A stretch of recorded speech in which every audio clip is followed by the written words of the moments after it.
The self-defense techniques taught as part of the regular classes are a foundation of techniques. And what Mr. Charney and I are going to demonstrate now are advanced self-defense techniques. So they build on the skills taught in the classes. These are obviously things you shouldn't practice at home because Mr. Charney got hurt a lot. So, if you can step over here, please. Yes, sir. The first part of all self-defense are the very simple rules. We never use fists to defend ourselves. We use open hands. And when we punch, we generally don't use the power fist that is taught in standard karate. We use what's called in Korea a vertical fist. It's not as powerful, but it's faster, and it's meant to distract your opponent, not to knock him out. So the whole thing is just get out of the way. And then there are 3 principles of all good self-defense. Whatever move you do has to be quick. If you have to take too long to do it, it's too late. Second, it must be painful to your opponent, because that's the only thing that's going to make this person stop, which is why we chose Mr. Charney. And third, it must be very easy. The more complicated it is, the more likely you are to not do it effectively in that moment of panic. So good self-defense moves are designed so if you don't do it correctly, it still works. So the first thing he's going to do is be a guy like at a bar or something who's angry and wants to punch me in the face.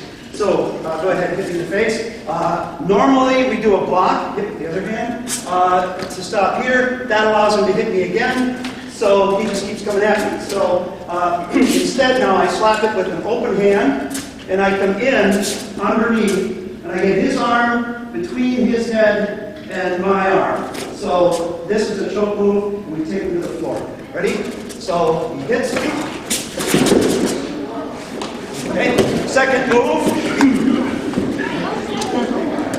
Second move, he's going to do a hook to my head. If I block, normally his hand will keep going. So instead, I cup my own ear and the back of my head. What that does is it protects this whole side of my head and neck. So when he hits that, he hits nothing. And I come in with the palm that students are taught at the very basic level, palm to the chin while blocking, and then take him down. Ready?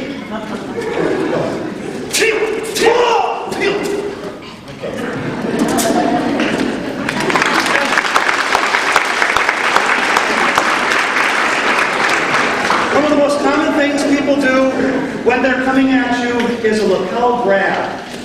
It's instinct to try to fight this off. He's got huge muscles. There's no way I'm going to get this off of me. So I go where he doesn't have muscles. The eyes, the ears. So the first one is an eye gouge. He grabs me. I don't care if you're this tall, that will work. The ear cup basically explodes his eardrum. By cupping the ear and putting pressure in there, it's very painful, and no matter how big your muscles are, your ears are kind of weak. So he grabs, okay? His third one is more complicated. He grabs me. Now all of his muscles and power are moving in because he's got pecs. So instead of fighting that, I help it. I grab this elbow, help it through, step beside him, grab his nose. Once you have somebody's nose, they cooperate. So, he grabs, that's it.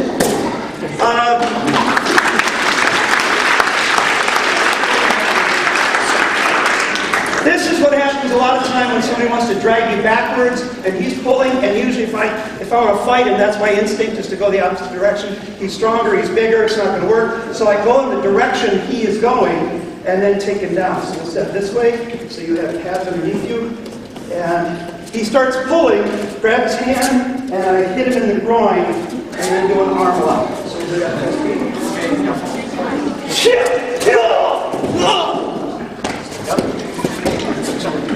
Okay.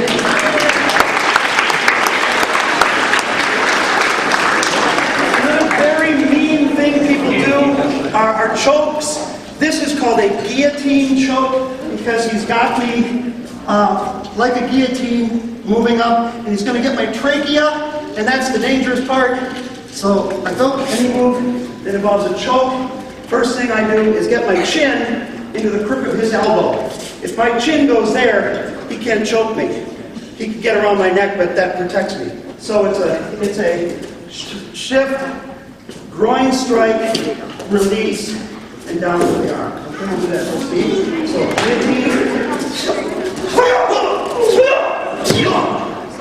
up.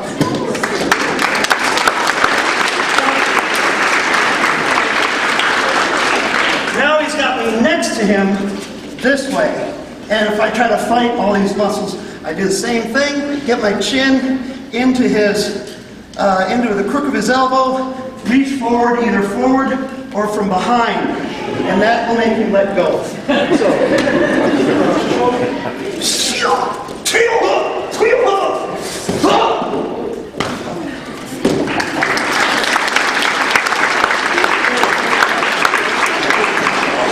Oh, there he's got me. This is funny because we feel helpless. Everything he's doing is exposing himself. 1, 2. And his groin is right there. So do it full speed. Okay.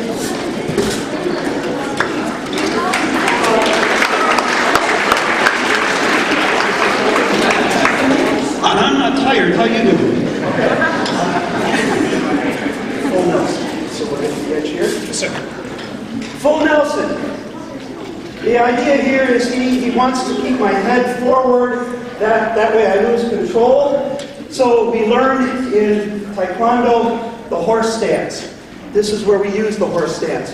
We make big muscles in front by going, we drop into a horse stance, and then I forward roll him onto the mat. Ready?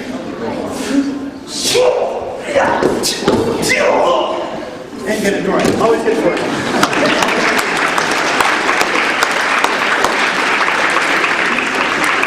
Now, he's got me in a full Nelson, and he's standing tall, so I can't get down. I use that to his disadvantage by crouching here, and I can't get down, so I go around and do a lift and drop it. We'll show full speed.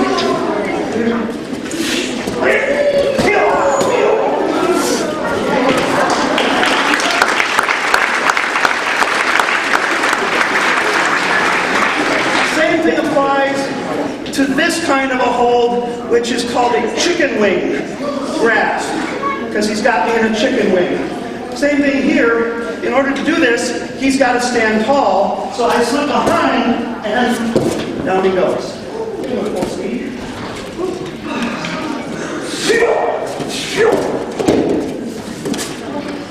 Now, behind me, while we do this, I'd like to have 4 strapping young men, each grab a red pad, and be ready. So, armbar choke. This is a very dangerous choke because he's pushing my head against, my trachea against his forearm. And if he's able to get me into that position, I'm going to choke out really fast because I have no air. With this kind of a move, anytime an arm is around you, you want to grab it off. He's big and strong. I can't grab these big muscles. What I can do is twist it down.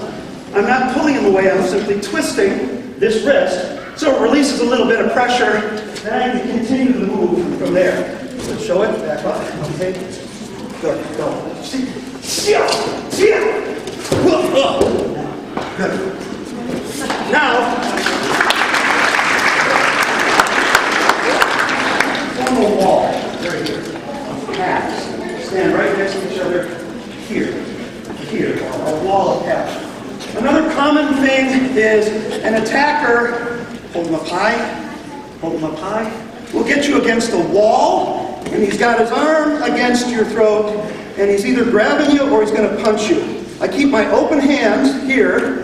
I can't push him away. All of his weight is forward, so I use sideways motion. This hand knocks the elbow off of my trachea. At the same time, this hand does a palm strike to his chin. Then, this hand comes back, locks him, while the other hand takes his head the other way, and I step out of the way, pushing him into the wall, and doing a finish. So, let's show him full speed.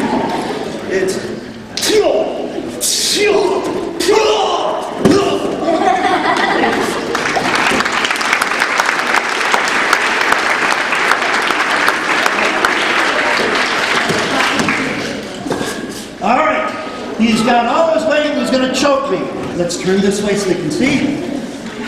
If I try to push him off, his weight's not going to cooperate, so I bend one of his arms. It's as simple as grabbing the elbow and taking this foot and placing it next to his so it traps it. Now when I bend, he's going to roll that way. So he's choking. Now, he's going to do a seated attack, but this time he's got one arm here, grabbing my lapel, and he's going to punch me. So I'm keeping my head protected. What I want to do is get him off of his nice high-seated position. I want to get him to have to support his own weight, so I kick my hips up, boom. Now I take his elbow up.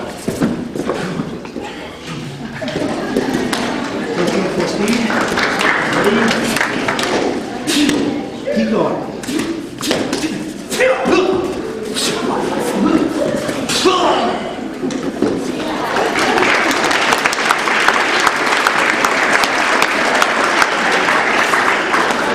Now he's coming at me.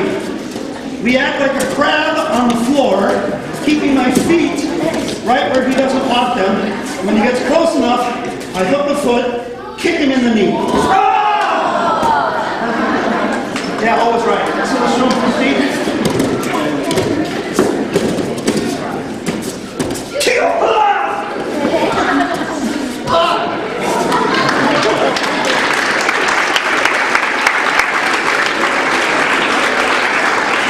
Now, if anybody has a knife,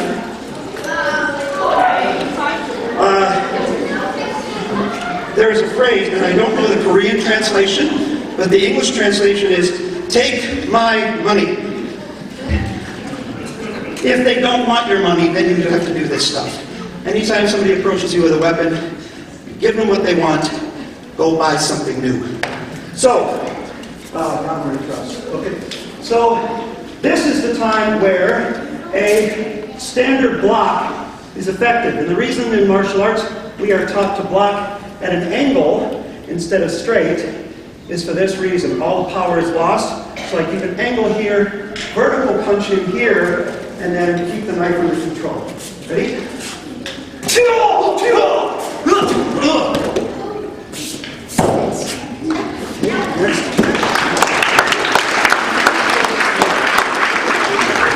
Now usually, you don't have people with a knife cooperating. They rarely go, here it comes. If somebody has a knife, they're usually crazy. So you have to get accustomed to the idea that you might get cut, so you have to protect your vital organs, which means keeping your hands open and your elbows in. And when he comes in, I grab that wrist and twist it down. If you take your own wrist, twist it as far as you can, there will come a point where you can't do it anymore because it's too painful. So that's the stabbing point here.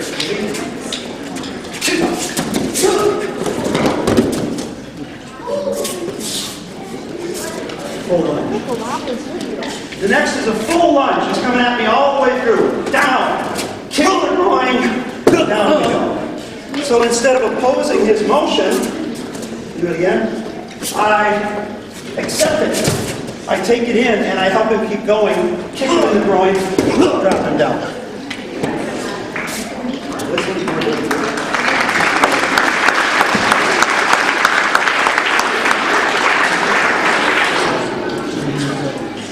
Slow. This one, I step out of the way, let that knife keep going. Reverse directions. At this point, I have such a torque on his wrist. If he doesn't follow, his arm will break. So he will fall. It looks like he's doing it on purpose. He is. Because if not, it'll cause permanent damage. So he swings in. I swing wide.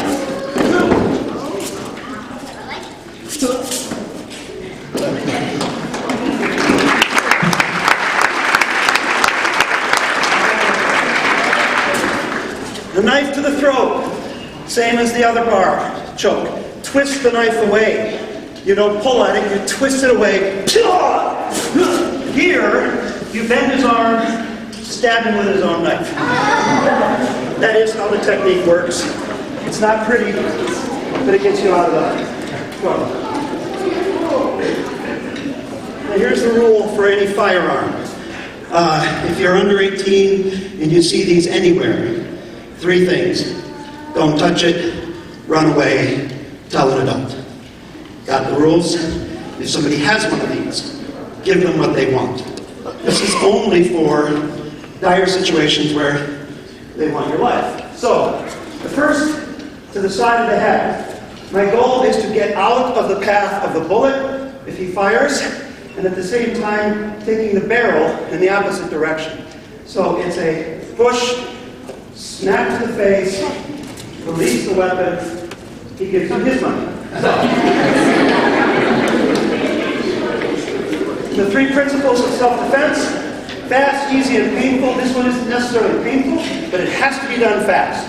So once he reaches,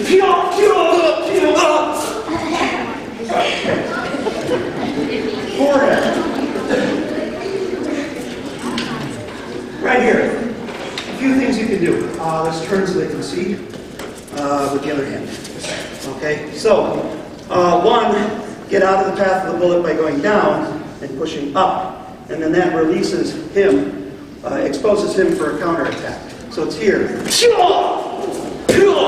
You actually hit him in the head with the barrel of the gun and then back up. The next one is, I'd rather keep that, so I peel it away.